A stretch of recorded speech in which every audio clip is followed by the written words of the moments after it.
Oke, tahapan selanjutnya, oke, saya ulang lagi. Tahapan pertama tadi adalah design studi.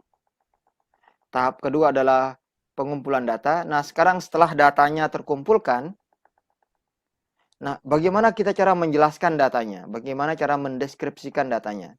Oke, data bisa dideskripsikan menggunakan gambar, carta bahasa Indonesia itu dan grafik. Bisa juga dengan angka. Oke, dengan angka-angka. Nah, kalau dia dengan angka, biasanya disebut sebagai statistik deskriptif atau deskriptif statistik. Nah, ini insya Allah saya bahas di pertemuan selanjutnya, ya, deskriptif statistik. Nah, di deskriptif statistik ini apa dia? Jadi, statistik deskriptif itu adalah angka-angka, oke, yang merepresentasikan sejumlah data. Nah, angka ini biasanya menonjolkan aspek pentingnya. Misalkan berapa berat badan mahasiswa Dikma. Ya Kak, nggak mungkin kan bilang Nurul beratnya 60, Alfi beratnya 65, misalkan Fauzan beratnya 70. Nah, kan itu kan masing-masing data. Nah, deskriptif statistik misalkan dia direpresentasikan dengan data, oh, berat rata-rata mahasiswa Undikma 65 kg. Berat rata-rata mahasiswa mahasiswi Undikma 5 kg. Nah, itu namanya deskriptif statistik. Dia pakai angka. Oke. Nah, biasanya kalau dia berkelompok, contohnya tadi saya kelompokkan. Mungkin karena nggak lebih representatif, misalkan dia perempuan buat satu rata-rata, laki-laki buat satu rata-rata. Daripada di rata-rata. Oke. Jadi nah itulah namanya deskriptif statistik. Terus dia berupa data numerik, data yang direpresentasikan dengan angka. Contohnya berat badan, tinggi badan, apalagi ya? Oke. Penampilan data ini banyak. Bisa dengan titik tengah. Titik tengah itu rata-rata, modus atau median. Ini kita bahas besok ya. Rata-rata, modus, median. Ada namanya sebaran atau distribusi data. Bagaimana sebarannya, bagaimana kurvanya. Bisa juga dia berupa hubungan antar variabel. Oke. Nah, ini saya bahas insya Allah di pertemuan berikutnya.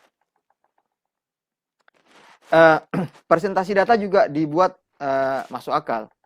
Misalnya nggak bisa bilang, oh, apa jenis kelamin mahasiswa Undikma? Mahasiswa Undikma. Oh, dia setengah laki-laki, setengah perempuan. Ya nggak bisa lah. Nggak bisa dipikir rata-rata. Misalkan laki-laki dikasih poin 1, perempuan dikasih poin 2, terus rata-ratanya 1,3 misalkan jenis kelaminnya, ya nggak bisa. Dia harus masuk akal representasinya itu.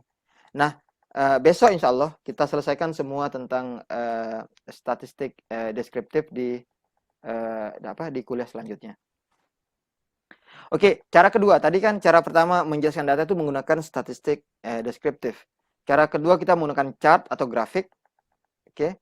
Ini untuk memudahkan misalkan menunjukkan tren, kecenderungan. Oh, ini dia naik, datanya naik menurut waktu, turun menurut waktu misalkan. Dia juga bisa membandingkan antara tren dua buah, jadi dua parameter, misalkan dia naik, misalkan dia naik begini, ada juga data yang turun begini, ada juga data yang sifatnya naik kemudian turun. Nah, ini lebih mudah digambarkan menggunakan secara visual atau menggunakan statistik. Nah, ada banyak grafiknya. Besok kita belajar.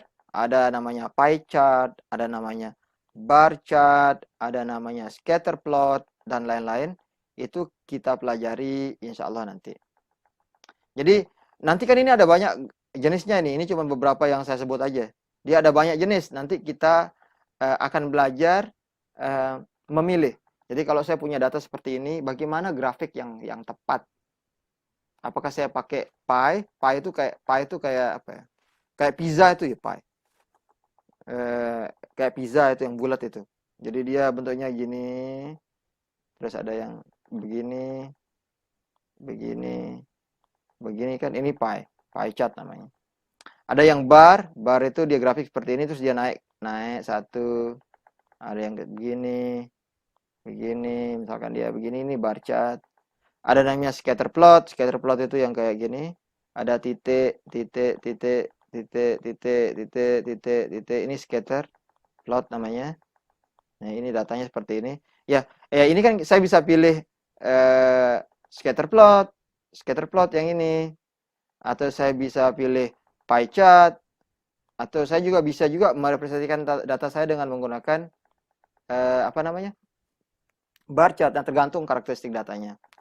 Nah, yang paling umum statistik, kalau kita belajar deskriptif statistik, itu namanya histogram.